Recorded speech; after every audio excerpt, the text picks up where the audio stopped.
Why, hello there, every bloody body. And there's quite a few of them. Technically, they're not really bloody, are they? Because they no longer exist at all. They are merely dust on the wind. But we're not dust on the wind. We are merely voices on the wind, ladies and gentlemen. Welcome to Geek of Thrones, GodisaGeek's weekly, penultimate Game of Thrones podcast. My name is Dan Murphy. That, with me, is Chris White. And today we are talking about the season finale. Season 6, Episode 10, The Winds of Winter. Fucking hell, Christopher White. Oh my god. Oh yeah, it was just incredible. Yes. Absolutely incredible. That is one way to say it. No. So thoughts in general, incredible, loved it, everything, yeah. Any complaints or anything, or just all good? No, not really. Nothing has come to mind that I didn't really like about it. Okay. There's one, but it's like the most niggliest niggles of niggles. Okay. But we'll get to it. Okay. But, yeah, great. I'm agreeing. Well, I've got a couple. It's weird because when it was finished, I felt slightly not slightly like underwhelmed. I think I was so set on the wall coming down this season that when that didn't happen, it felt just a little and I thought one more shocking moment would happen. I was waiting for it. Definitely. When that last scene happened, I was expecting just a quick cut to the wall. I had a picture in my head. I had a picture in like my head as like Ed doing something in the wall, like just being Ed, like telling someone to stop being a dickhead or something like that, proper northern. And then the horn goes 3 times. He rushes to the top of the wall, proper dramatic, and then we just see them all. Yeah. And then he blows the horn or something, and he brings down the wall, and that's it. But without Bran crossing the wall, I imagine it's not going to be possible until that happens. But especially with how it's called the Winds of Winter, winter's officially here. I feel that would have been a good way to make it make sense of why they couldn't have crossed already, because they couldn't cross until it's actually winter. Yeah. So that would give it a good excuse as to this is why they've been taking so long, because it's not actually winter yet. But I think like there's definitely like they've left it with 2 definite strands going into the final 2 series, or the final 15 episodes, as we've been told. Yeah. Where there's 2 specific wars going on. Yeah. And I think that's good. That it kind of feels like they're the 2 main storylines that that are left to tell. So they're going to crack on with them. So I think next season it'll be more focused on the actual White Walkers coming, because that's one of the last stories left to be told. I imagine it'll be like halfway through. It's like the halfway through White Walker episode, like we get like for like the past 2. I'm saying that Hardhome was near the end, but I feel like season 5 I'm going to talk more next week. We're going to have a wrap up podcast, hopefully with a couple more people on. Yep. But briefly, I think season 6 at the end of that definitely feels just like another setup season, like season 5 was. This is like, I'd say season 1 to 4 like the beginning of Game of Thrones, where all the shocking shit happens, all the things. But this was like the setup for the end game. This was like the middle of the story. I think that's abundantly clear with this how this episode ends, with sort of like literally setting the lines and the factions, and like so many. Like, we see Hound in 2 scenes, and that's his like direction set. We get Euron in 2 scenes, and that's his direction set. We've had the lines and the different sides set in this season, and it's been a lot better than season 5. But I feel like, and it's hard to get shocking moments in when you're getting it as in, because the good team winning shouldn't really be the shock, because you want the good team to win, and that's predictable. Yeah. So, like, Jon winning the Battle of the Bastards went down as we thought. The only shocking thing this season, really, like, the only, like, oh my fucking god moment has been Hodor. If you get me. And maybe Marjorie getting fucking blasted to King. I'll tell you what, for me, that was, like, that first 10 minutes, I was just, like, fucking, jaw wide open. Yeah, it was, I wasn't expecting that to go down like that. Yeah. I knew Cersei was going to blow something up, though. I knew, she was going to at least try. I didn't think it'd go down that way, and it was done better than my wildest imagination. I thought, what I either needed the wall coming down in the end, but if they don't want to put the walkers on a clock, because if the walls come down, that's pretty much walkers are in, and you need to get stuff going. So I can understand that, but I kind of wished Howland Reed showed up at Jon's thing. Yeah. Just opens the door and they go, about that throughout the series. Just goes, my name's Highland Reed. And that's all you need to know. I knew your father. Or I was friends with Ned Stark or something like that. That's all. I needed something a little bit new. But alas, I didn't. And that's why I felt a little bit disappointed. But upon a rewatch, fucking outstanding stuff. Yeah. Shall we just crack on into it? Yeah, let's do it. Well, the first 20 minutes, fuck me. I've got a full page of notes because fuck me, this is probably the best 20 minutes of anything I've ever seen. It's an absolute fucking astounding scene, and I think the music in this scene is just above and beyond anything we've seen in the show. It's felt oddly very different to the rest of Game of Thrones, and I don't think there's any. I don't think there's any violins in it, and violins seem to be core of all the Game of Thrones music. It was like solemn piano and then harsh cello to the end. I'd say, and it was fucking set the tone perfectly. It was the most polished piece of TV I've ever seen in my life. Oh, definitely. Miguel Sapochnik, just give him the rest of Game of Thrones, yeah. I don't think it's possible, but he's the main guy now. Yeah, every big key episode, give it to him. If they ever do a movie, like prequel or whatever, give it to him. Yep. Oh yeah. Good to know. Right, Loras is having his well, we open with people getting ready for their day. It shows everyone, High Sparrow, Cersei, Tom and Marjorie all getting ready for the big day. And they show Loras getting picked up and dragged to his trial. He confesses to all of his crimes and gets the star carved into his head. And I guess, we'll go into it later. So that's that trial done with, and all the while we get, more Cersei getting ready, and then Tommen tries to leave for Cersei's trial. But the mountain blocks the way, and then we immediately know shit is about to go down. So Cersei is absent, and Marge is fuming that the High Sparrow has carved Loras. So I guess it looks like Marjorie's game was to hand Cersei High Sparrow to get Loras out of there, because she's the one who made Tommen come to the faith to get his hands on Cersei, and that's who he wanted. So that is the game she was playing. Yeah, it wasn't as grand as I expected. We never know the full. We don't know. We'll never know. Yeah, exactly. That's why. That's another one of the things I was a bit kind of miffed about. I just felt like that whole setup for her was kind of wasted, but I guess it served a purpose. See, I really like it because I like it. It is Game of Thrones to me. It's like you can have all the grand plans and but life sometimes just gets in the way, and sometimes you'll never get to fulfill all the grand plans you have. Rob had grand plans. Everyone who dies has grand plans. I did like that. Plus, we'll get into it later. But Marjorie didn't die stupidly. Like Marjorie died being the smartest person in the room, and if it wasn't for the High Sparrow, she would have won. Yeah. And alas, High Sparrow's a cunt. But at least he's up in smoke. So where am I? So the High Sparrow seems to have gone against his word, doesn't he? And they've put the old Loras. Yeah. So Lance, Cersei's still not around, and he sends Lancel to go and look for. And then he spots a child and goes following it. Meanwhile, Pycelle has been lured by the wee birdies to Qyburn's den. Now, these kids, right? Do we think they are being drugged with them sweets? Because why would a child kill that way? Or are they just being manipulated Skinner box type style with, the sweeties? And, Qyburn gets rid of abusive fathers and shit like that. Is he being manipulative, or are they actually drugging him? I don't think they're drugging him. I think they're conditioned that way. I think that's just the nature that they've been brought up in, and I think that's how messed up this world is. That they can train kids or willingly get kids to go and kill for them. I don't think it's about drugging them. I think that's just a way of. That's what they see as like being rewarded for what they're doing. Okay. It's fucked up to me. That's how I thought anyway. I'm sure one of the children is the whore Pycelle slept with. I don't want to confirm it, but it looked like it. Pycelle gets one good hit in, which fair play to the old geezer, before getting shanked to holy hell. Now this scene was fucking creepy as fuck. Wasn't it?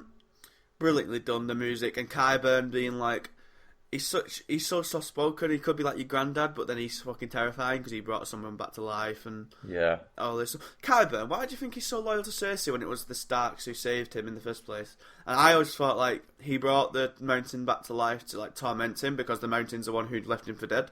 Yeah, I don't know. It's quite a mystery because, as you say, that's exactly how it is, and I think there's something we maybe don't know. Could he just be using Cersei to get into power? Because like he's the hand of the king now, so he's gone from dying in fucking Harrenhal.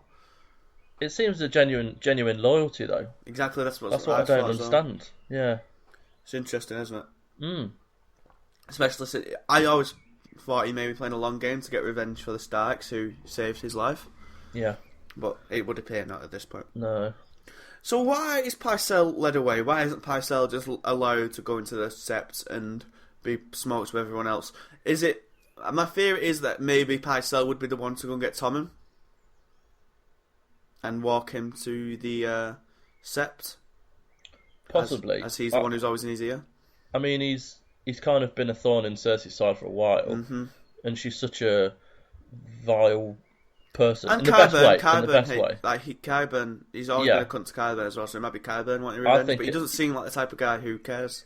No, I just think it's more personal with how he's been throughout this series. He's just been like one of those little shits that is causing problems throughout, and I think they just wanted to get him separate and kill him in a more harsher way than Well, I'll say harsher way. There's no harsher way than to be burnt to death like they did. But I just think it was quicker though. Yeah, I think they just wanted him to suffer. Okay.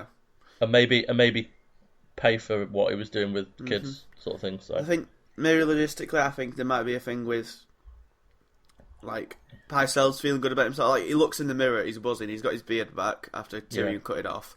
Yeah. He's just had a bit of bumpy with a young lass. He's he's in the king's ear. He's looking good. I feel like my thinking is that they couldn't risk Pycelle. Like, Pycelle's never getting away, even if they fucking get out because he can't fucking run. Yeah. But I guess because the High Knight, whatever he is, would be the one who would do the coronation to Cersei. He needed to definitely be out of the way. I think my guess is that he would be the one who'd go to Tommen, and you can't really kill him in public because that would give away the play. Yeah. So that would be my guess. But yeah, that's a good point. All in all, it's the rule of cool in it, and that we want to see. It gave him so much more tension and extended the scene a bit. Oh god, yeah. And it looks fucking cool and creepy in the same way. And farewell to Maester Pycelle, but it's in season 1. Good riddance. The first rest in peace we'll give today. So Lancel gets stabbed, and to me it looks like he's getting shanked in the spine. Oh yeah. Yes. That's why he's on the floor. He can't move. He's literally just Yep. And I think the boy comes back and like checks, and I guess he pokes him, but he can't even feel it because his spine has been completely severed. It's just creepy. As you say, Lancel can no longer feel his legs, and we know that it's all going wrong now. We see loads of barrels surrounding him, and in the distance 3 little lights, and we all know what it is, and I'm guessing he soon realises as well. He drags himself along the ground towards the flickering light. Meanwhile, Marge has clocked on that Cersei and Tommen are here, and she's mad. So she's given up the facade. Says you can tell how desperate it is when she goes, forget about the bloody dark gods when she's literally in the holy fucking Vatican. She knows. So she warns that to the High Sparrow that they need to get out because something's bad happening. I don't think they ever expected fire. I imagine they expected like an army being sent to just butcher him or something. Yeah, but they didn't. They didn't expect that. And the High Sparrow just fucking scoffs at it. He's so arrogant. He's let the power get to his head, hasn't he? Yeah. He's got the thing is he's got no idea what's coming. He thinks he's fully in control. His arrogance has got to him. He's had a whole season and a bit to kind of let that arrogance grow. He thinks he's untouchable. He thinks Cersei's powerless. He's underestimated. And he has no idea. He does. I don't think we underestimated her, but I think after the Walk of Shame, she lost a lot of power, and we all kind of forgot what kind of a evil, smart person she is, and she proved it totally with this. Yeah, and it's what was I going to bloody say? I can't remember what I was going to say, but yeah, he fucked it. Oh, that's it. It's like he doesn't want people to leave either because he doesn't want people to miss his like crowning moment when he's like fucking sentences Cersei to death. Yeah, it's like that's just so much of his arrogance. He doesn't want people to miss his power because when it's what he's trying to get. And you know he forsaked his own gods and they forsaked him in the end, didn't they? Yeah. The tension builds and builds and builds with an amazing score, and as Lancel gets closer and closer, he sees the candles that are fuses on the wildfire. He doesn't get there in time to stop them, and boom.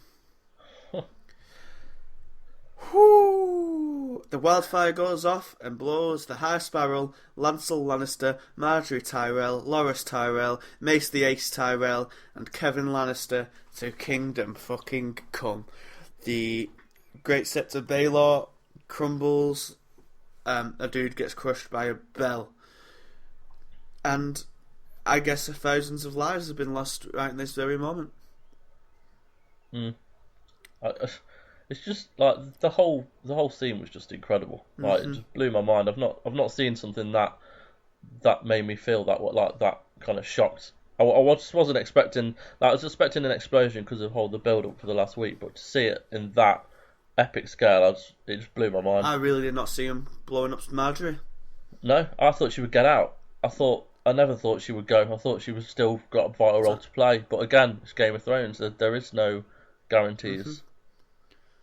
And I loved how they left it with no doubt that they survived. It's like, fuck. No one survived. That they're all dead, all of them. It was just like a blanket, wasn't it, over this Grand Steps, and the whole of like that area was just covered. And you literally saw people explode. Yeah. It was fucking vile. There's on Reddit someone like literally shot by shot the whole thing.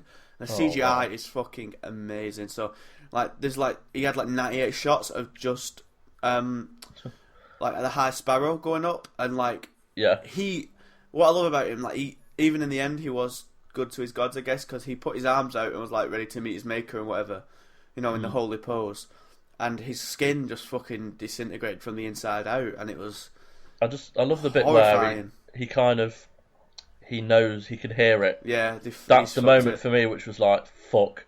Like, he can hear the rumblings, he knows that they're all going to die, and it's his eyes. He's just, like, he's such a good actor, and we've said this throughout, but he really is, and when you hate someone so much, it just goes to show how well they're portraying that character, and it'll be a shame to see him going away, because that storyline, it has brought a lot more enjoyment to King's Landing. Definitely. It was kind of wavering a little bit, but yeah, he was excellent. Like Marjorie, she's been in it since season 2, I believe, or maybe even... Yeah, season 2, I want to say.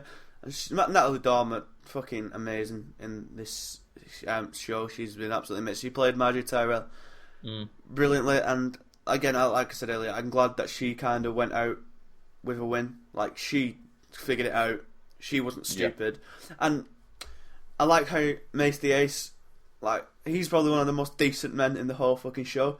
Like, he always did what was asked of him. He was loyal to his family. He was loyal to the crown when asked to do stuff.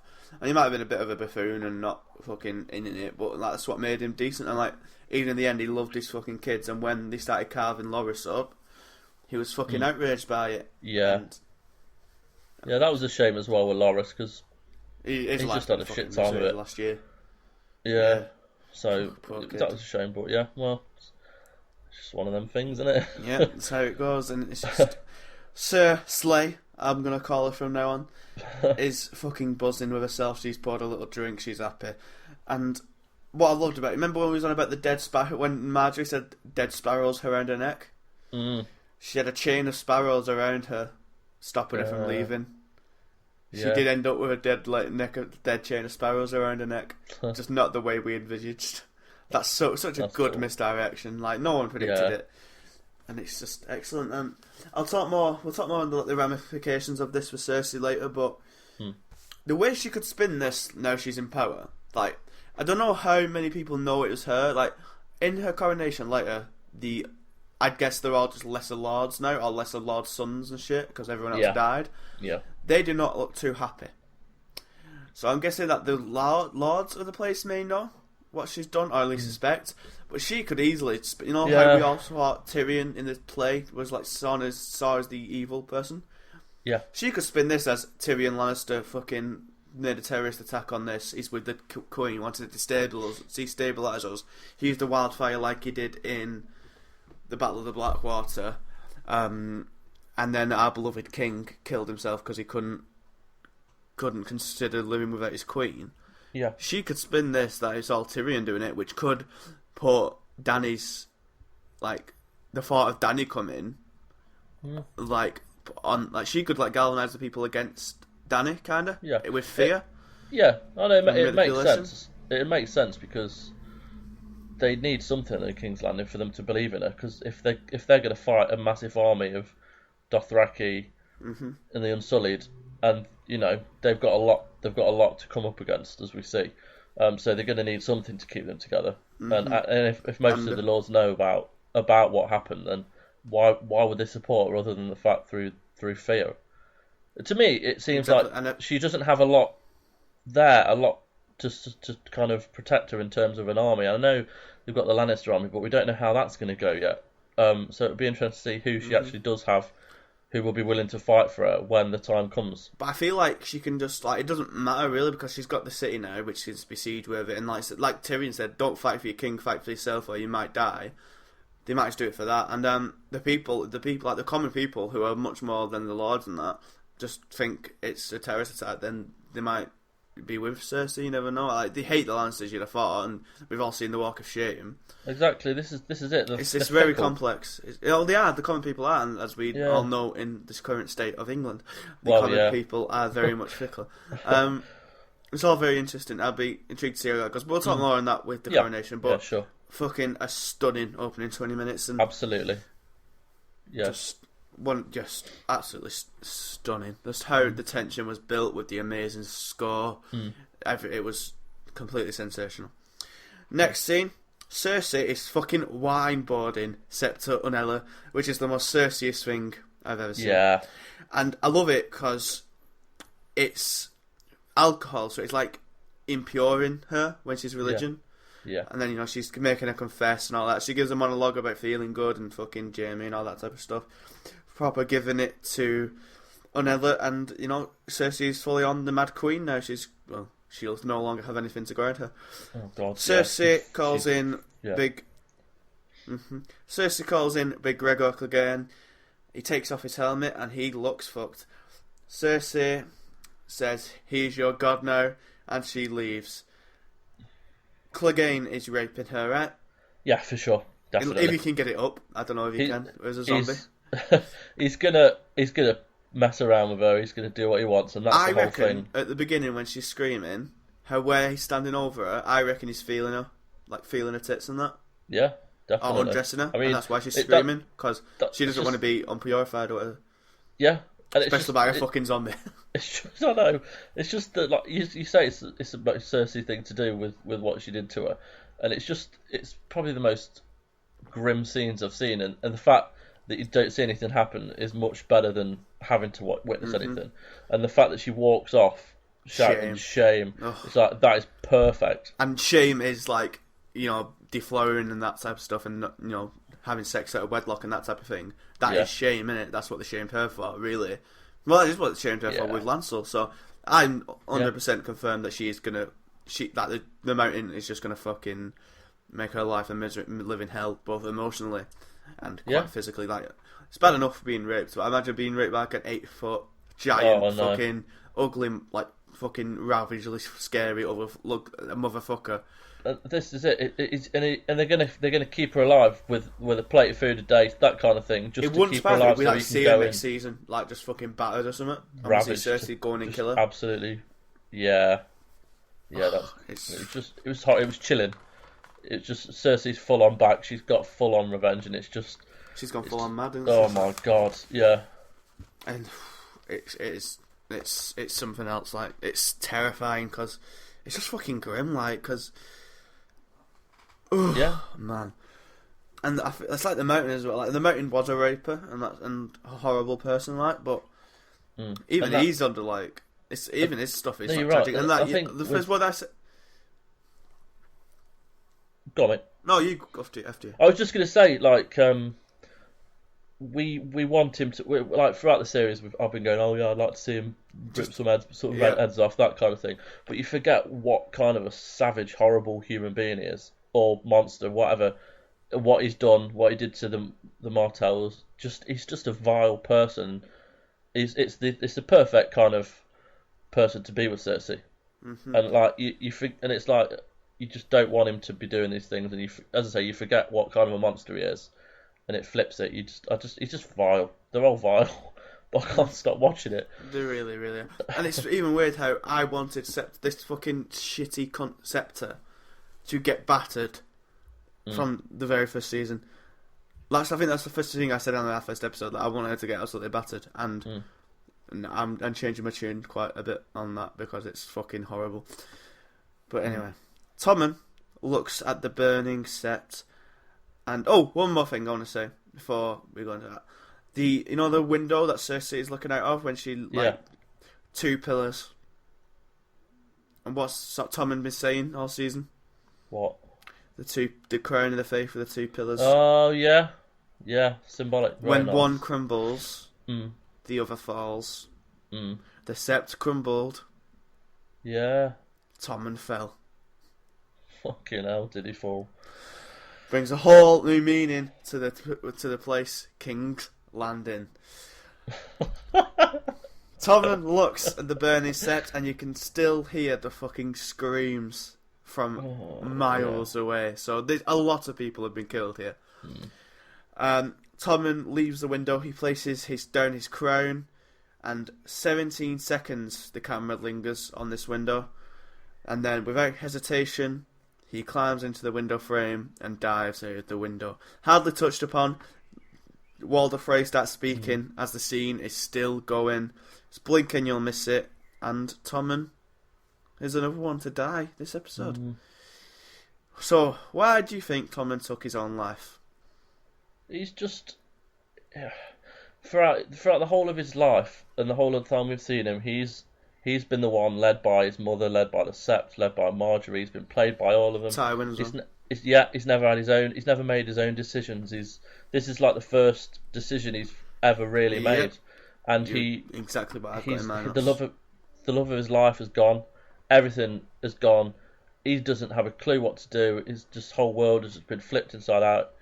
I mean, he's seen what his mother's done. She's so evil. He can't take it, and it's as if he wants to spite her, but I don't think that's what he's like. I don't think it's at all. I don't think he's spiting her. I think he just can't go on. He's just so heartbroken. His heart is just crushed, and he goes full on Assassin's Creed out the window. I think from the very beginning, he wanted to be a good king, and he took it seriously. He didn't abuse his power. It's easy to say he was easily manipulated and anything, but he's a kid. And he's trying to listen. He's been a good king by trying to listen to people who he thinks can offer him advice. Yeah. And I feel like he took it seriously. He went with the faith because he thought that would be the best for the people. And then I'm guessing he felt immense guilt because they all died because he put them there. No, you're right. He did seem like a good person as well. And like, he's a kid, but Joffrey was a kid, and look what happened to him. Exactly. So it's like the different path they chose to take. Obviously, it didn't work for him, and it's scary now because Cersei has nothing left. Yep. She has Jaime, but we'll get to that. All in good time. But so she's fucked. I mean, she's. So that it wasn't nice to see, because I know we've said he's annoying and that, but it's tragic, and I think that was the point of tragedy. I think that's, in this scene reminded me, when I first saw it reminded me so much of a scene in Boardwalk Empire when someone does the same, just walks over a window. But it's tragic because, like you said, all of us, and I think it's deliberately played on these emotions. Like everyone all season, we're going, "Oh fucking, I wish Joffrey was here. He'd have fucking dealt with this." Tommen, you fucking little bitch, stop fucking easily falling for shit, you little dickhead. And we've all been like that all season, but then you just realise, like, oh fuck, like he's just trying to do his best, and his mother, and he knows without a doubt his mother has just killed the love of his life and so many innocent people. Yeah, and he's just can't deal with it, and he just fucking does one. Like, see you later. And I think. I said, like, I've got that. I thought that's the only choice he ever made. Yeah, and some people are just genuinely good. Maybe some people just can't be evil. Like Joffrey could. Some people can. Arya can do the thing from being good to evil, and she's on our side, but she's still fucking evil. I'd say. Tommen just couldn't do it, and it's tragic. It's another one of those characters that shows that you can't just be good in this world. Yeah, that's a good show. There's very few people left that are pure, like Sam. You took the words out of my mouth. Sam, Brienne. That's the only one left that I can think of. And Brienne, but there's very few left. Podrick. My boy Podrick. Oh, yeah, good old Podders. I think we're fucking running out of people there though. Davos. I'd say Davos is only good. Yes. Yeah. Apart from that, and we'll talk more about Davos' goodness later. But yeah, tragic scene, tragic character, but beautifully, again, fucking absolutely beautifully done. They just have the confidence to leave basically a still screen with only distant cries and slightly moving smoke for 17 seconds. Takes some fucking balls, and I'm really glad they went for it. Yeah. We've been talking half an hour and we're only on scene 4. So the Freys are having a party and a waitress is giving flirty eyes to Jaime. Given what we know from what happens later, is Arya trying to size Jaime up to kill him, or is he trying to get with him so he'll take her to King's Landing to get a bit of Cersei? So Arya's quite stuck on this list. She was before she even went to the many-faced gods and to Braavos, So Jaime's not on her list, is he? No. So I don't think there was anything planned. I don't think she was planning on killing him. I think she was just sizing him up, making a. You just see. I don't know whether it's just to see whether he recognised her or not. I don't know. I think he might have tried pulling him to see if he can get her to get to King's Landing to get to Cersei, but that's never going to happen, is it? No. Bronn has again more great lines about he just says cunt and twat, and it's just so funny. Yep. Yeah. Then Walder comes down and has a talk with Jaime, and he says that Edmure is back in the cell, which makes his decision even more annoying. I hope Arya sets him free next season. That'd be good if they've claimed the twins now. Because the leaders of Riverrun have been fucking literally butchered.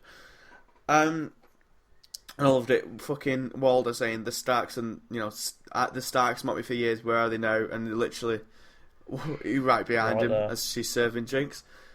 Fucking brilliant. So Walder and Jaime go into a bit of a verbal spat, and Jaime has a good point on why do they need the Freys if they're going to keep losing it? So why didn't he just fucking kill him and give it to the Tullys, who would never have to come back again because nobody's going to try and take it off him? I think because that's not what Cersei said. Cersei said retake the castle. She didn't say who fought. Well, yeah. She didn't say kill her enemies, but... I just don't... I think it would have just complicated things. I just thought he went and did what he had to do and then went back. But it doesn't make sense why he didn't do that, so I don't know. Yeah, fair enough. Anyway, good scene. It's nice to see Jaime just give this talk down to Big Walder. Cersei looks over Tommen's body, and as we alluded to, she can't even mourn anymore. She's just hardened by it. The prophecy by Maggie the Frog is now fully fulfilled. And she has now nothing grounding her, nothing humanising her, nothing holding her back. Scary shit on the horizon. We was on about her being queen earlier, and what's she going to do? I don't see her being a queen for very long, but the effect she may have maybe lasted for quite a while, because the monstrosities she could now commit is quite frightening. Yeah, very. Do you think, considering what happens later on in the episode, and Baelish says news of the battle will travel fast, and Littlefinger has betrayed her, are Lannister army going to be sent north to take Winterfell? It seems logical. And then are they going to get butt fucked by Dany as they leave King's Landing exposed? I think they're gonna. I mean, it's definitely Daenerys and the armies are just gonna take most of them out and head south. And as you say, she ain't got long left, long to be the queen. She won't last very long, and I think that'll be due to Daenerys just coming in and just wiping out the Lannister army on the way up north. We'll talk more about her reign later when we see her coronated. Sam and Gillet make it to Old Town, and it's stunning. We see the high tower with the fire burning and all the white ravens being sent off for winter. At first I thought they were seagulls, but it's not. It's all them white ravens being sent out, and it's just absolutely beautiful. I loved. If Sam's storyline this year has been good enough for me just to see new places. Yeah. Oh, it's beautiful as well. And it's great for him. It's a great. His arc I don't see why more people don't like him, because his arc should be... Because Sam is basically everyone who's watching this show. Yeah. None of us would be warriors, probably. None of us would be fucking commanders. None of us would be kings. We'd be the fat fucking nerds who, like books and shit. Yeah. And it's good for him, so I liked him a lot. So he goes to the Citadel, and the guy on the desk is a complete and utter knobhead. I love how Sam tries to go all philosophical when he's in the Citadel, going, I suppose life is irregular. And gives that fucking cringy smile. Oh, you gotta love. They're still on with the comedy. The little bits of comedy, even in the finale. I know, it's so good, isn't it? Yeah. I love Sam, what a cutie.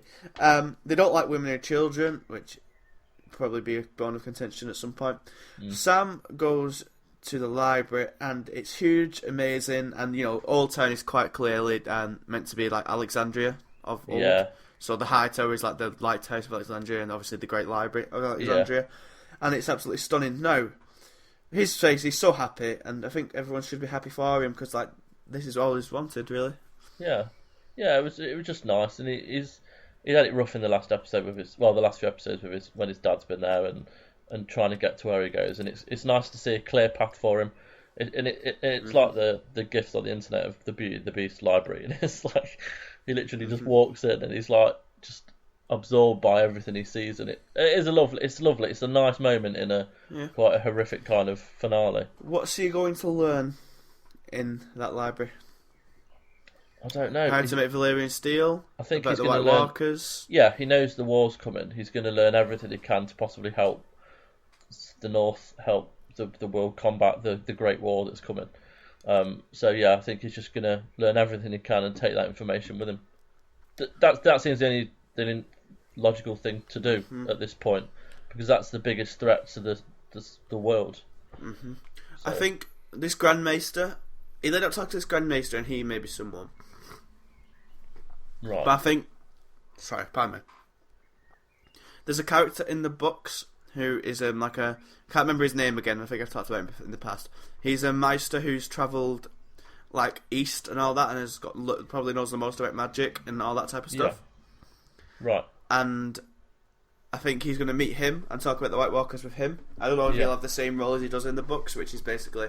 Sam tells him about Dany, I think, or something like that. I don't know how he knows, I can't remember, but he goes out looking for Dany after it. So something along those lines is going to happen, I'd imagine. With him in the Citadel. But what's going to happen with him and his father? Because he's still got that sword, he's got it covered, which is smart, because he's not going to defend it if someone wants it. But what's he going to do? And he mentioned to him that he was going to be a maester at the Citadel, didn't he? Mm-hmm. So he knows that he's there. Gone. Yeah, he's gone exactly where he thought. He hasn't run back north or anything like that. It depends. Would he take a small army with him? Would he take just his brother? Would they let him in? Would I don't know. It's obvious he's going to come after him at some point. Mm-hmm. But then what's he going to do with him once he gets the sword? Like, I don't know. I just hope he learns what he needs to do before that happens. But that's a lot of time he's going to have to spend in the Citadel, and it's not that far away. And the rate of speed people are travelling at the moment across Westeros, then it could be a matter of episodes. So we'll see. Go on. No, sorry. What I then just think could happen is that now the Tyrells are with Dany, House Tarly is like the second or third in command in Highgarden, so they are now presumably with Dany. So I could see a series of events going where they capture Sam or something, take her to Dany, along those lines, and Sam ended up being the connection between Dany and Jon. That'd be cool. I could see something along those lines happening, or maybe Jorah turns up at the Citadel, needing a cure and whatnot. Yeah. And that could still happen. Something along those lines. I'm not quite sure, but I'm pretty sure Sam is going to be the link between Jon and Dany. Or unless they literally just meet on the battlefield. The snow is magically back at Winterfell after the battle last week. So I did read something about maybe the battlefield was clear because of Melisandre burning Shireen. Right. Okay. Yeah, because that's what happened, and maybe that has some credence, but I don't know. But winter has come, as with the White Raven comes. Yeah. Davos storms in on Melisandre and Jon talking about I think this is the scene earlier with John and Melisandre is good because it mirrors Sansa talking about herself as a child. It's like just the kids growing up and realising they had it alright, but they've had it shit, and now they've grown up a lot. Yeah. So Davos storms in, and he is fuming. He tosses the singed deer, or stag or whatever, at Mel, and I love how she's smiling as she catches it at first, because she's happy, like, with what's happened, and then her smile does not last very long. Yeah. Davos hits some straight up truth, and it's an interesting bit of black and white, like, morality in a world that's morally grey. Because, you know, Melisandre's trying to justify why she did it, why she burned Shireen, and Davos is going straight up, your lord is evil, no fucking ifs, buts and maybes, I don't care, but the ends do not justify the means. And I think it's great, because I read something brilliant as well. Stannis' arc wasn't Stannis' it was Davos' arc. Yeah. And I think that is brilliant, because it is.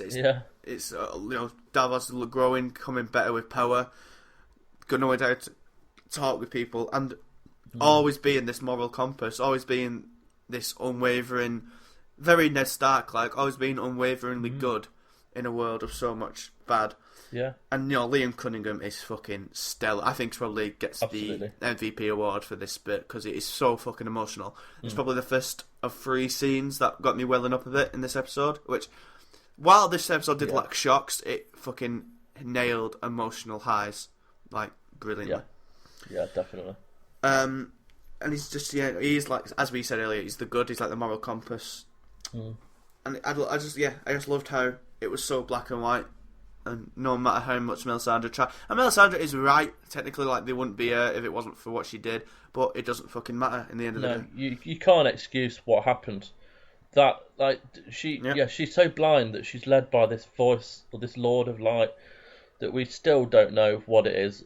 Well, we kind of do, but we don't really. And the fact that to burn the child, like, and another point she says about it wasn't just me that did it. It was her own mother, her own father. Yeah, they were the one that wanted it just as much as I did. But it's true. You can't, like, Jon Snow's come back thanks to Melisandre and all this, but the end doesn't justify the means. Like, it's still a disgusting thing, and Davos is completely right. But Jon Snow's trying to work, kind of see the bigger picture, and I think he makes the right decision. In hindsight, it was probably better her burning to death than getting captured by Ramsay. I will give Melisandre that. Yeah. But, he still can't justify it, really. And as you say, so Jon lets her go, she spares him, she spares her. Was that the right call? Like, even though she said, it's all well and good saying he saved her for a rainy day or whatever, but she can't come back up north. No, he's not saved. I think he there's no intention for her to come back, but I think it's just he's seen so much death. He just doesn't see the point. He kind of to a point it feels like Jon Snow's somewhat grateful in a way, even though you never say it or you never see it. He's glad he's back because of what the Starks are kind of what the Starks are now, and that's all thanks to him in a way. And I think he's grateful to be back alive, because the way he died, it was a shame. And well, there was a brilliant, absolutely fucking brilliant analysis of Jon Snow on Reddit, and I'll try and find it and link it in the show notes, and I'll send you the link. I think you need to read it because it's so accurate. It's about how Jon. It's not that this season. It's like, while his death's not been talked about that much, it's always been at the forefront of his mind how he's lost hope and all that, because he always thought he was doing the right thing and got killed. He lost hope. He lost his life, technically. And it's so good about his rebirth, and that rebirth of him coming out of the bodies was him having a purpose again. And like the first time he looked at anything with a bit of content since he got brought back to life was when he looked at Ramsay riding away. I was like, that's the first time he knew exactly what he was going to do. Yeah. No, it was Sansa who made him go in the battle in the first place and all that type of stuff. That was the first time he had a bit of content, and now he's back on it. Melisandre is meeting. I'll give you. Melisandre is going to see Arya again, is she not? Yeah, I think that's got to happen, hasn't it? That's what she said to her. It's like, we will meet again. Yeah. We know where Arya is. You presume Melisandre's going in the same direction. Yeah, and you'd assume that Arya, after what happens in this episode, she's going back to Winterfell now. You'd hope. I don't. Well, I don't.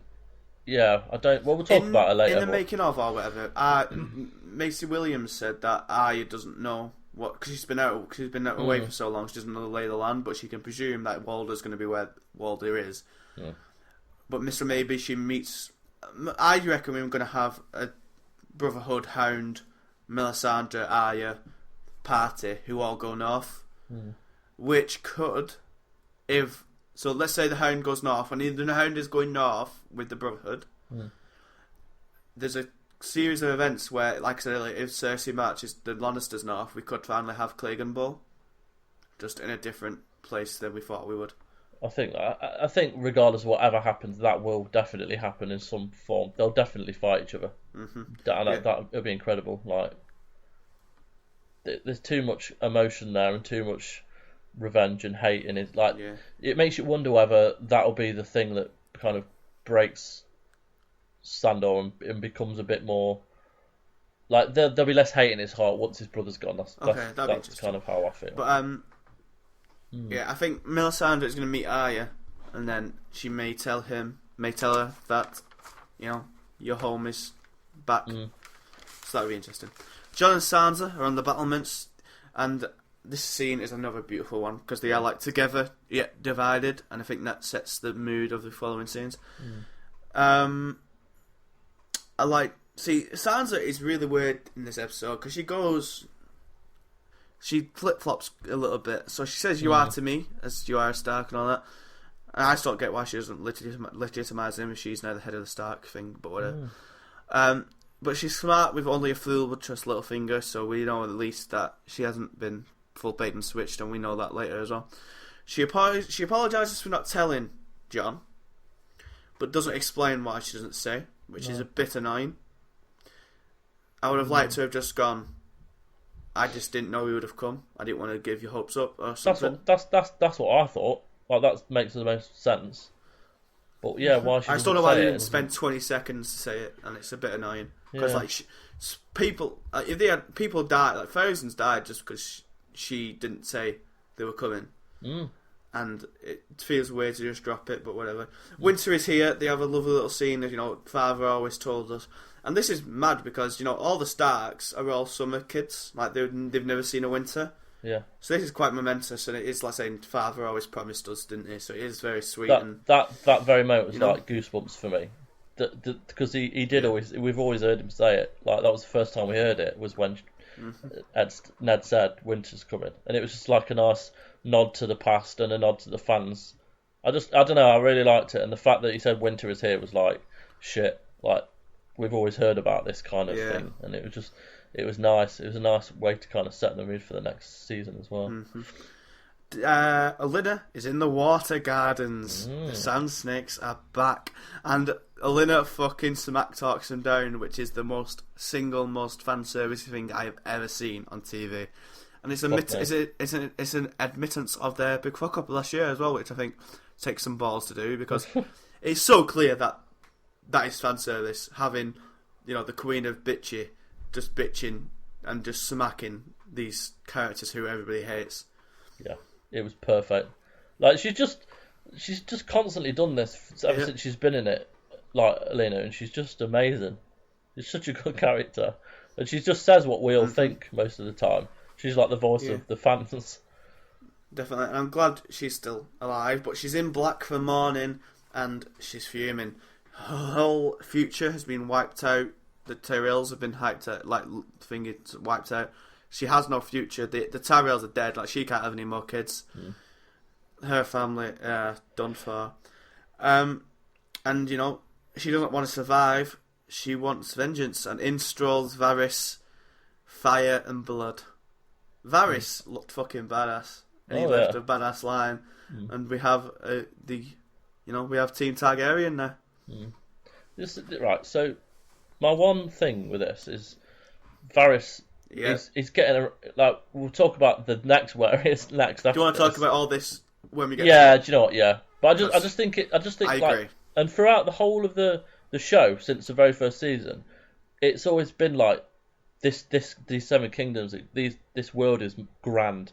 It's so big that it took so long for certain characters to meet into each other. It seems in the last 4 or 5 episodes at least, it's just they're getting to where they want to go like in a split second. And I don't know something about it. We'll talk about it because I do agree with you. Yeah, I think we defended it all this season, but the virus thing did start to crack it open for me. Danny summons Dario, and he presumes that there's a new strategy. So he says that they're going to King's Landing, which I don't recommend because Tyrion knows what happened last time ships went into King's Landing because he was the one who did it, and you'd have thought that they will remember. Yeah. So I'd much like what he said is that shall we go to Castle Rock? I'd much prefer them to do that because we get to see Castle Rock. Tyrion gets to go home and all that type of stuff. I would much like him to do that, and hopefully they do. But instead, she isn't taking him to Westeros at all. He's staying to keep the peace. I love how Dario is honest, and he doesn't give a fuck about anything else. He just loves her. It's very emotional. And the Bay is now called the Bay of Dragons, which is cool. It's a good scene, and it's nice to see that Danny is now being a good ruler, listening to advice, and all that type of stuff, and all good for me. Very emotional. Dario as well. The one thing I liked, and this is what I've been thinking over the last few days, is that she says to Tyrion in a minute, which we'll get onto, but she does say, I've just said goodbye to the man I love, and I felt nothing at all, right? And she didn't. She was quite not cold, but she didn't show any emotion. But when she said goodbye to Jorah, she was in tears. It really affected her. So who does she really love?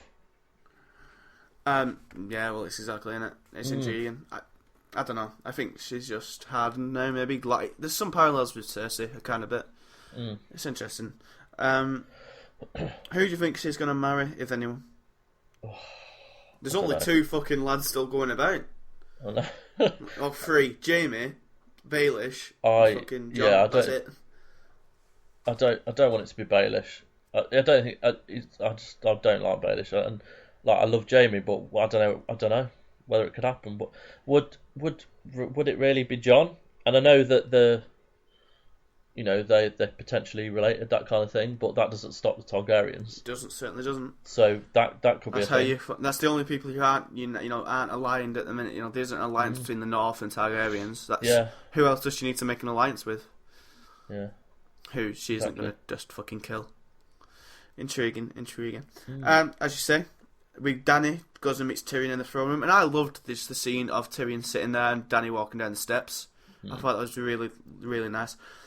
And it's another really emotional scene. I'm still not that invested with Danny, which might be another reason why ending the season on her didn't quite do it. Just the last punch in the... I'd have much preferred it to end on the King of the North thing. Yeah, I think... But I understand, that's just perfect. You can't not end on the main character coming over, finally coming over. I think this scene for me... I've that invested with her. Yeah, no, defo.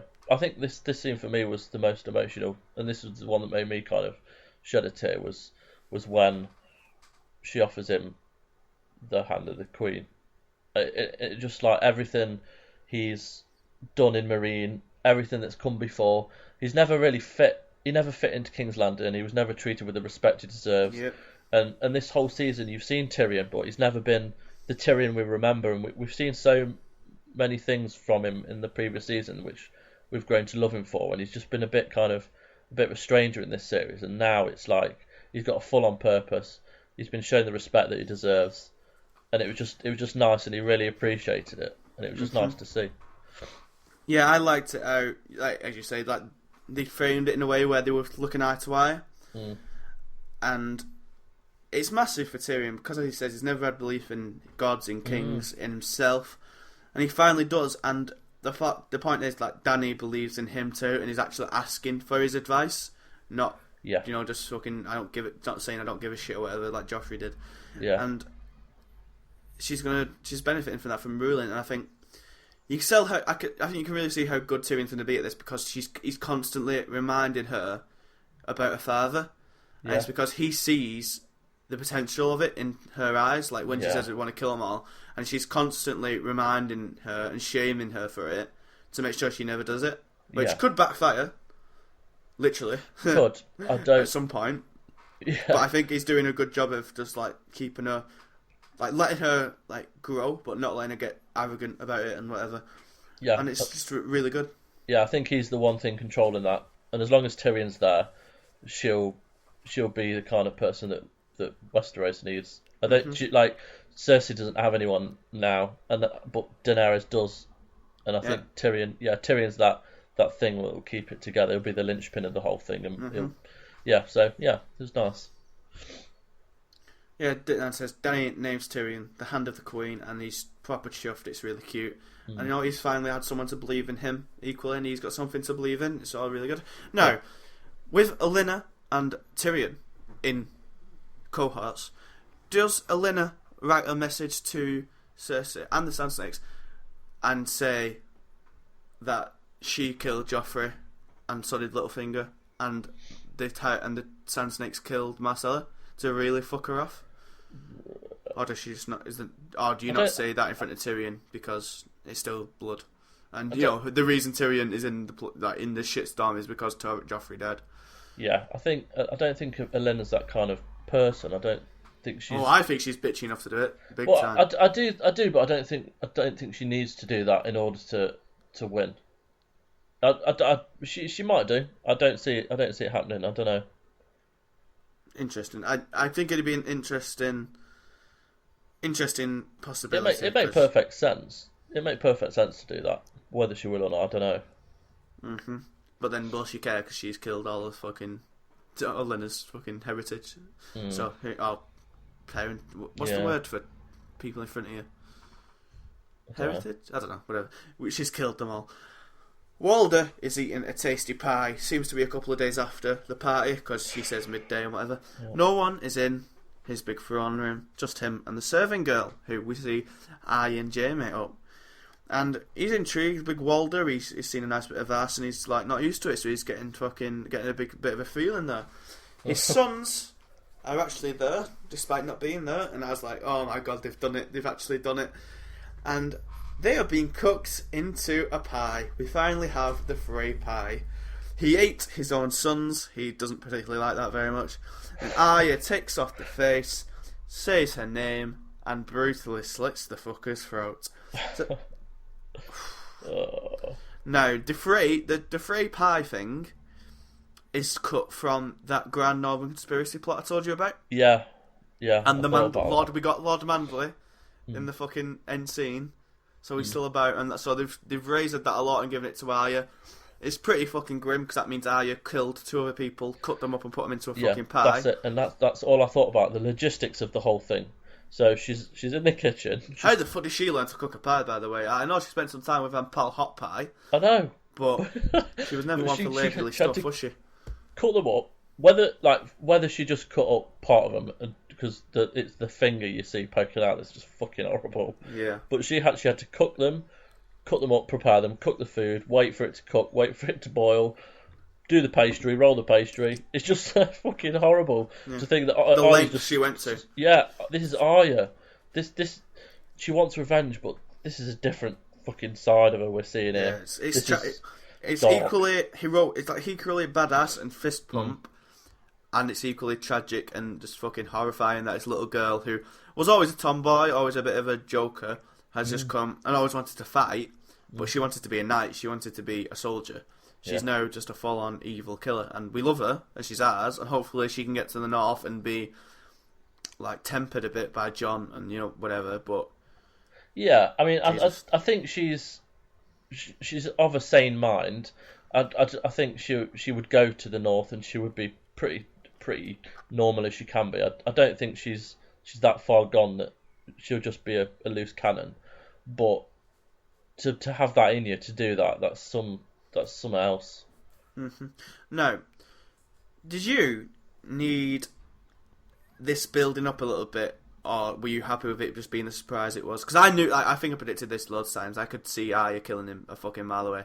Yeah. But did you need it building up a little bit? Like, could you have done with seeing Walder and Lothar being killed? or something. I was quite happy with it. I think there's so much to fit in this episode. I didn't even think we would see Arya in this episode, to be honest. I didn't think it'd be this quick. But I think it was perfect. It was a nice little build-up.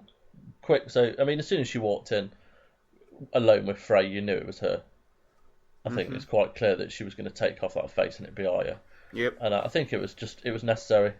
In a sense of having it built up, I think it would have been nice for Frey to suffer for a bit longer in terms of knowing that it was her and that. But it was fine. I was quite happy with it, and it was nice to see him finally go after everything.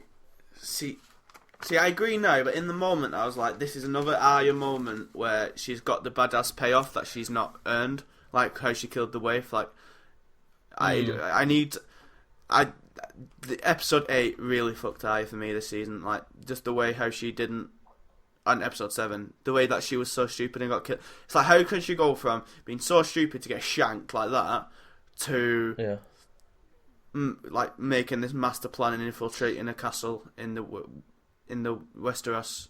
Like, there's too many jumps being made here for me, and I feel like there needed to be a few more stepping stones. They had done it where Arya getting the waif, getting stabbed was a trap. I'd have no problem with this at all, because she knows she's ready, but her getting stabbed is fucking stupid, and it is the single biggest fuck up of the season. And it's probably, I wasn't minding the Arya stuff until then, but this is probably kind of, it made that moment feel less good for me. Personally. Yeah, I can see that.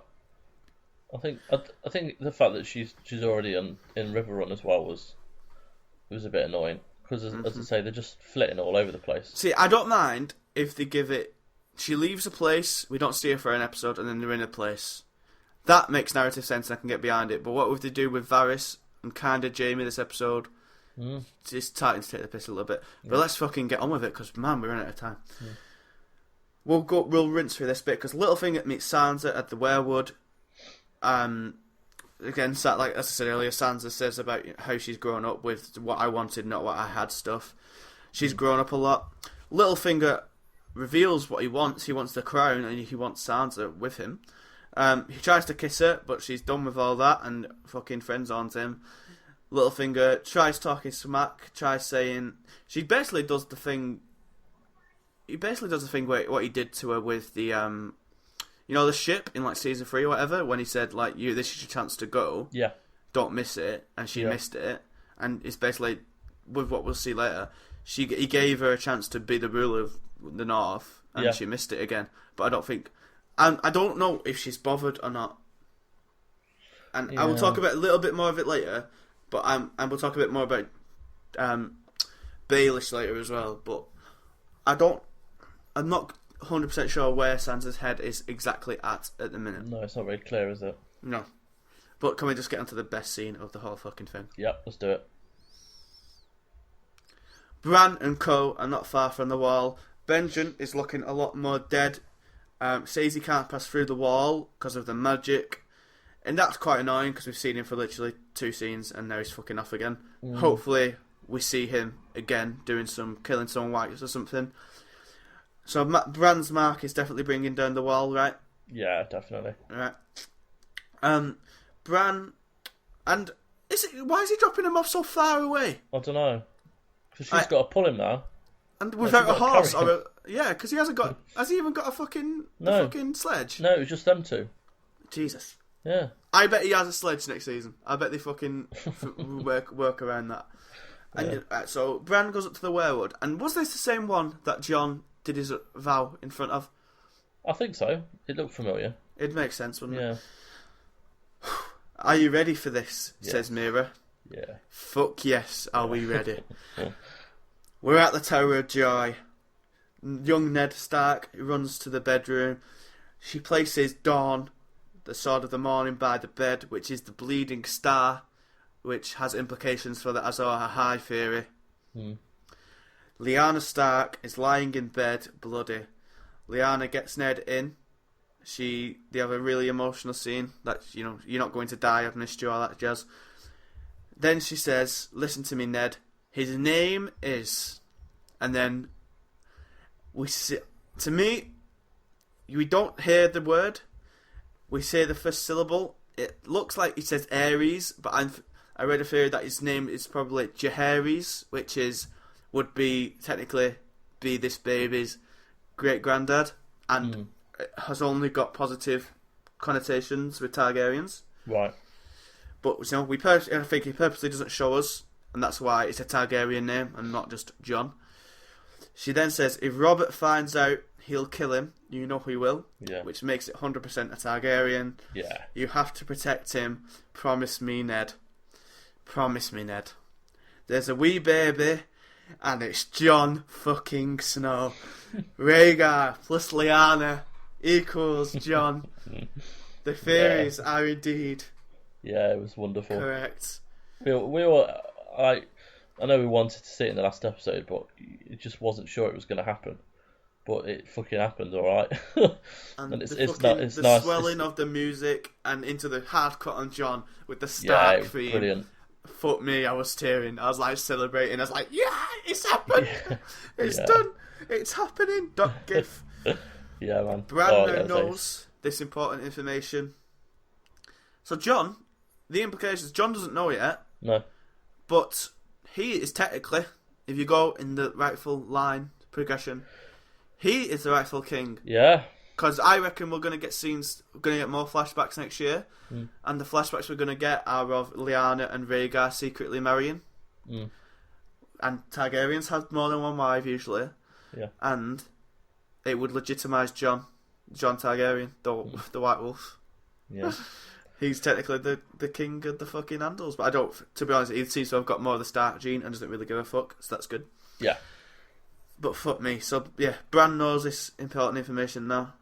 Hopefully that gets relayed ASAP. Yeah. And what a top fucking bloke Ned fucking Stark was. Yeah. He took the shame of being a bastard, of being a cheater. He took disdain from his family, detested his honour, all to protect his sister's dying wish and protect a young boy. Yeah, and I was watching back the moment where Caitlyn was talking to him and says to him you went away to war and came back with another woman's child, and he just doesn't say anything, and it's like, fucking hell, what a guy. Yeah, he's willing to be thought of like that by his own wife, and he was doing it for as you say, for his sister's dying wish. It just he's been the most honourable character surely throughout the whole of the show, and it's just a shame that he went in season 1. But yeah, it was excellent scene, really good scene. It was just really nice to see the payoff for Jon. I think it was really emotional. Like the cast they've got for young Ned and young Lyanna is excellent. Yeah. And I really hope we see more of young Lyanna next year, as in with a young, handsome, flowing blonde hair Rhaegar.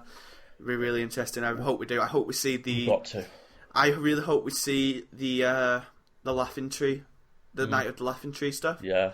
Where it's like Lyanna is this warrior. That's why Rhaegar loves her, because she's a warrior. They fall in love equally.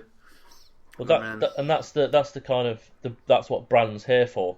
That allows us to see into the past. And we were questioned earlier on in the show about what are these visions going to do, and is he going to be changing anything or what? I think it's just a pathway into the past and a good transition for us to see all that. Yeah, definitely. So. And Bran, as we now know, can indeed see the future, because he saw those fucking...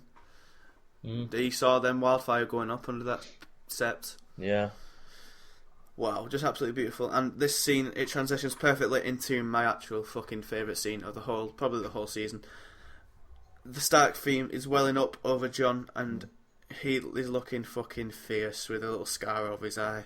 The lads are in Winterfell, and they're arguing over wildlings. Big Yoan Royce ain't too happy.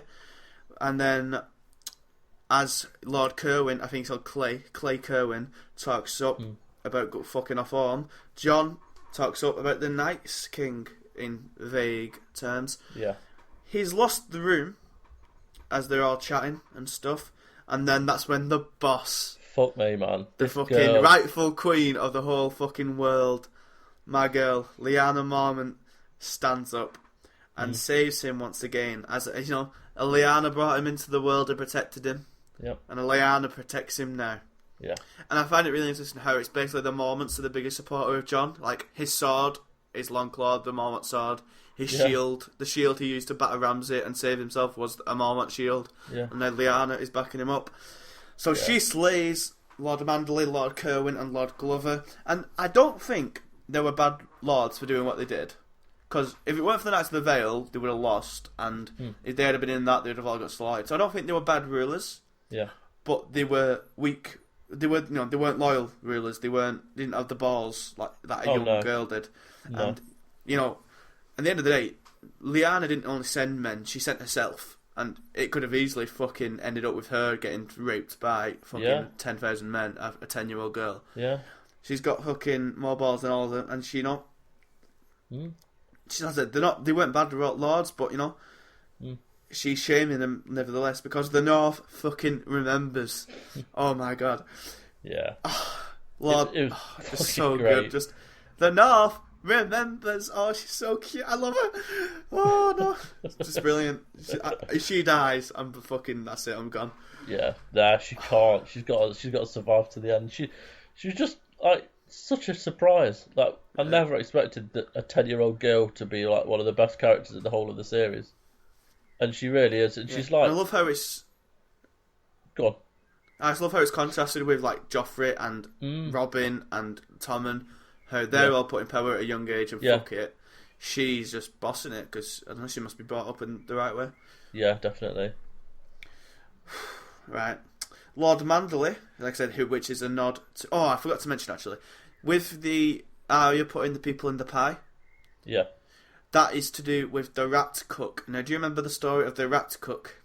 I think you mentioned it, didn't you? Bran told the story when they were in that place before going north of the wall in season 10. Yeah. Season 3, episode 10. And it's basically the rat cook was at the Knight's Fort, which is a castle at the along the wall. Yeah. And a king and his sons came to visit. And he killed the king's sons and put him in a pie and fed him to the king. And then the gods punished this cook, not because he killed the sons, not because he fed them, but because he betrayed guest rights, like killing someone under your roof when you've invited them in. So he was turned into a rat and forced to eat his children. So the point is Frey was given the pie of his own sons, like the rat cook, like that link because he, betrayed guest rights with the Starks. Yeah. So it was a nice way to do it, and that's nice imagery. Sorry, as I was saying, because I thought of that because the Manderleys are the one who do that in the books, and I thought it's a nice nod that we find the scene, I guess. Yeah. So Lord Manderley stands up, and he says that Jon avenged the Red Wedding, which is where Sansa rolls her eyes. So is the friction? Is she just a little bit annoyed that she isn't getting credit, or is she a bit more fuming? I don't know. It's a very weird scene for me for Sansa because Littlefinger's at the back, just looking as dodgy as ever. But she's like when they're all kind of cheering him and they're all stood up and they're all pledging their allegiance. She smiles, which is a beautiful scene. She's smiling, but she only smiles when Jon looks at her. Yeah, she doesn't seem. I don't know. There's some. I don't want there to be any friction, or I don't want her to be thinking anything bad, but. I don't know. She's been affected so much by certain people, and they've ruined her. Yeah. Was the kind of smile at the end of the last episode any indication of where her mind is as well? With what she said under the tree, she said, "I never knew what I had, and now I've got it." I'd like to think she's not going to do anything stupid with her family. I hope so. And I don't see why she'd want to go back to King's Landing and be the queen. Well, it doesn't need to be. Either. She doesn't need to do anything after all she went through there. But that look, we'll talk about the look first because I want to end on the good stuff. But the look between her and her and Littlefinger, I don't know if that is a look of I'm going to fuck things up for you because you fucked me over, or I told you could have done this, and she's agreeing that she should have done it. But it's interesting. But anyway, fuck that because that's not the good stuff. The name. So Lord Manderley names Jon the White Wolf, which Geralt of Rivia must not be happy with, but fuck yes, that's amazing. He shouts King of the North. Then Lord Glover shouts up, admits his shame, and says King of the North. And then another guy says King of the North, and they're all saying King of the North, King of the North, we have another King of the fucking North. I never thought we'd get this again. I was fucking celebrating. I was watching this at 3 o'clock in the morning, and I was up on my feet fucking giddy as fuck celebrating. I was so happy. Yeah. It's amazing. It's absolutely amazing. It's fuck yes, man. Fuck yes. It's brilliant. Yeah, it was beautiful. It was so King good to see Jon Snow as well. North, man. Yeah. He'll do a better job than his brother, definitely. King of the fucking North. I'm so happy. Like, he's got, he's well the North by his side. Yeah. And they don't care about the fact that he's a bastard. Yeah. That's the big thing. Like, and he's not even a bastard. Hopefully not. Well, no, but they believe in him. They believe in what he is and who he is, and it's just a really pure, nice moment in this. I loved it because fucking world. Davos gets up and says "King of the North," and I wish we had seen Tormund say it, but again, they don't really bow to kings, so maybe not. Well, we know he loves Jon. Yeah, and then we see fucking Lyanna going "King of the North." I'm like, my fucking heart is melting. It's amazing. I love it so much. I'm a Northern lad, and I relate to the Northerners in this show, and it fucking pleases me greatly. Absolutely amazing, man. I loved it so much. From one coronation to one with a slightly different mood. Jaime returns to a burning King's Landing. Cersei is looking badass in her Darth Sidious robes. She walks into a darkened throne room. The people are not buzzing. Her plan has worked, and well, I don't think she planned to be the queen. I don't think she wanted Tommen to die, or she wouldn't have stopped him from going to the trial. But she takes the throne. And as we said, God knows what she's gonna do. Like, no, she's fucking lost everything with the Tyrells. The Tyrells were the ones feeding the city, so there's already no food. So the people are gonna starve. But she's on the crown, the throne even. Qyburn is the hand of the queen as well. And Jaime is not happy because this is his worst fucking nightmare. He betrayed everything. He betrayed everything he could ever be. He betrayed to be a fabled knight and a legend to protect these nobodies, and his love of his life has just done it anyway and fucked him over. Yeah, exactly. So what I want to say quickly is that obviously the prophecy. The prophecy. It's part of the prophecy is that when your tears have drowned you, the Valonqar shall wrap his hands around your pale white throat and choke the life from you. Yeah. So obviously Valonqar means little brother. Now that isn't in the show though. I don't know if they took it out of the show just to not make it obvious. Maybe, but that even if it's not, that's definitely part of it. So anyone that knows about Game of Thrones would probably know that. Now people think little brother will be Tyrion, but we'll see. I don't know. I think it might go south for Cersei. Cersei came out first. And it's interesting because in the same breath, like, Jaime's the one who said nobody else matters, we're going to kill all our enemies and be the best. But I'm guessing Jaime had a few more like conditions to that plea, whereas Cersei just doesn't give a fuck. Yeah. And with Cersei, again, it's a plan. It's like it's a plan for short-term game, which doesn't think the long-term into account, because she's not going to be queen for long. Like the prophecy, as you mentioned, says you'll be queen for a time, then someone young and better will come and get it. And now we all thought that was Marjorie. It's now probably Daenerys. Daenerys, yeah. And like Cersei, she's never as smart as she thinks she is. So like she's got in a good position now, but it's like knee-jerk stuff to get herself momentarily in a better position, which will come about in a fucker. Yeah. Well, she thought she was Faith Militant. Yeah, and she thought beheading Ned or capturing Ned. Well, she thought she was smart by blowing up Sept, but then her son killed himself because of it. Yeah. So she's sort of making mistakes along the way. And she won't be really long, I doubt. No, we've seen in Dany's visions in season 2 a snowy and destroyed King's Landing. Could that be snow or is that ash? Will she blow up the fucking Red Keep? I think it'd be ash at this point. I think that's going to go, definitely. I think basically Daenerys will become queen in this next series, and then it sets it up for the final battle against the White Walkers. That's to me how it's going to go, because it's too much to fit in. That makes sense, and she'd finally be on the throne with Cersei dying. But we'll see. Dany is finally leaving. Her ships are fucking dope, and she has got the Tyrells, the Martells, the Dothraki, the Unsullied, all on the boats, and they are heading for Meereen. Now, Varys is on this boat with her, Right, so they do have, like I said, Martell's ships are in the fleet, and so are Tyrell's ships. There's obviously time passed, but they've taken the piss a little bit now. Like, to think, for Varys to have made an alliance with Olenna, they would have had to have Olenna travel to Dawn and hear about the church thing, which came before Cersei getting crowned, which was probably only, because the smoke's still going, it was probably only less than a day after. So, it's not even that they're doing things in unsynchronous orders, it's that they're doing things in the show structurally a little bit weird, not in order. Yeah. So, I defended it all season, and I still think they shouldn't really care about it too much, because they don't want to get bogged down in that type of stuff, and if they did, it'd probably not be a good show. But they are starting to take a piss of it a little bit, and if you have to either completely ignore it and turn a complete blind eye, or do mind backflips to make it work, it is breaking illusion, and it isn't the best. No. I mean... Yeah, Varys, that was the kind of, how the fuck is he on that ship already? He didn't even need to be on the ship. That's the annoying thing. No, he didn't. No, yeah, exactly. And they could have even met them somewhere. Like, they didn't all need to be together. I mean, It was a fucking glorious scene. Like, it's a great ending image. Like, it's perfection. That sums up the show. Like, to kind of go right. The final scene, we want all these ships. We want the camera to pan across the sea. See them stood there.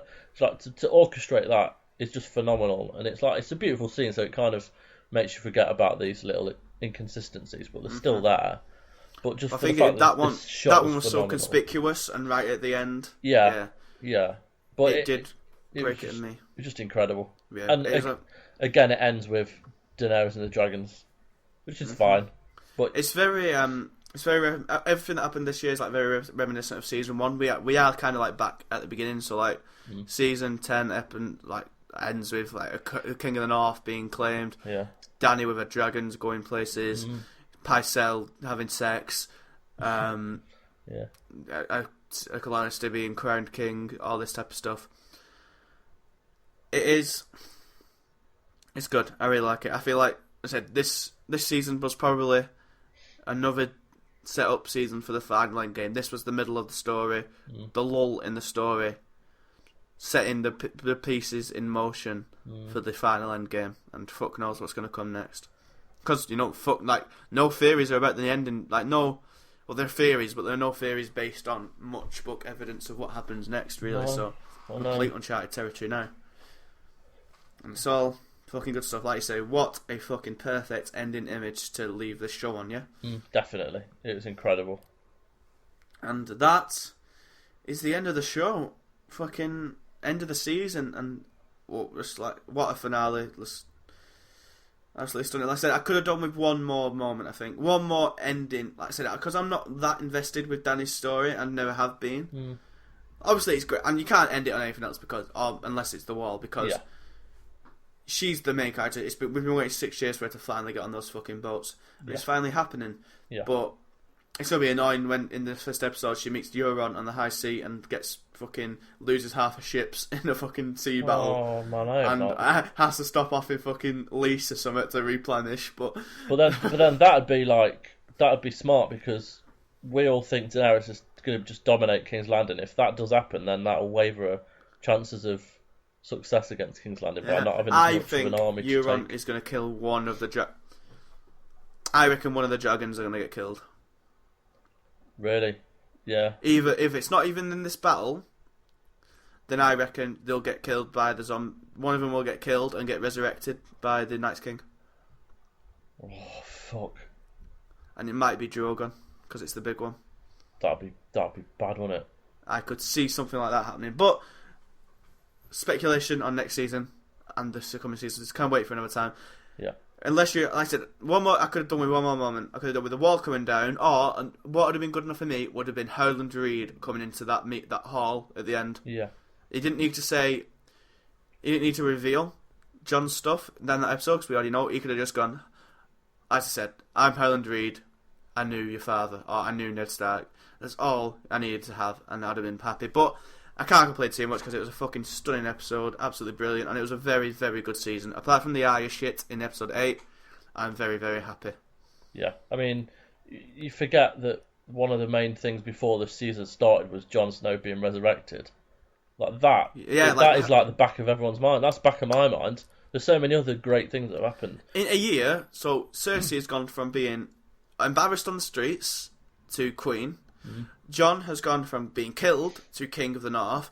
Dany has gone from captured by Dothraki to having 1,000 ships full of soldiers. And is there anybody else? Sansa has gone from being aimed at with a bow and arrow to the Lady of Winterfell. We're going places, and I'm very, very happy. Yeah. No Brienne in this episode though, or the Hound. Not much of the Riverlands stuff. Hopefully we see them first episode next year. Hopefully they have a meet up. Yeah, that'd be good. But apart from that, all fucking stunning. Any last thoughts? Like I say, next year, we're going to come back next week with a roundup of the season. We're going to have Adam and Mick, and Adam's a bit of a boring bastard and a bit negative on this, so fucking get ready for that, lads. We might have some.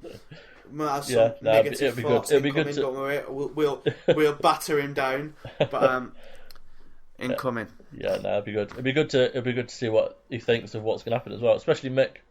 Yeah, it'd be good. I'm looking forward to it. Mm-hmm. Well, so I guess it's hard to say goodbye as we did yesterday, but it's time to say goodbye, everyone. So this has been Geek of Thrones, GodisaGeek's weekly for not much longer. Geek and Game of Thrones podcast. I have been Dan Murphy. You can follow me on Twitter at Mabroski, and that has been Chris White. You can follow him on Twitter at FirstAvenger83. As I said, we're doing all this for GodisaGeek. You can go over to GodisaGeek.com to read loads of game reviews, loads of game previews from my recent trip to E3, and all the like of that stuff. You go to YouTube.com/GodisaGeek for loads of videos, and our podcasts are put on there as well, loads of stuff. You go to on Twitter at GodisaGeek and Facebook.com/GodisaGeek, and you can, if you're ever so kind, if you've enjoyed this, you enjoy what we do, and you want to support what we do so we can do it even more, you can go to Patreon.com/GodisaGeek and for as little as £1, and we'd be very, very grateful. I don't think there's anything left to say, Chris, apart from saying goodbye. Goodbye, everyone, and thanks for listening to the series. What rhymes with North? What's how a goodbye word ends with North? Because I don't know, but goodbye from me, King of the North. Yes. Sell a fucking V.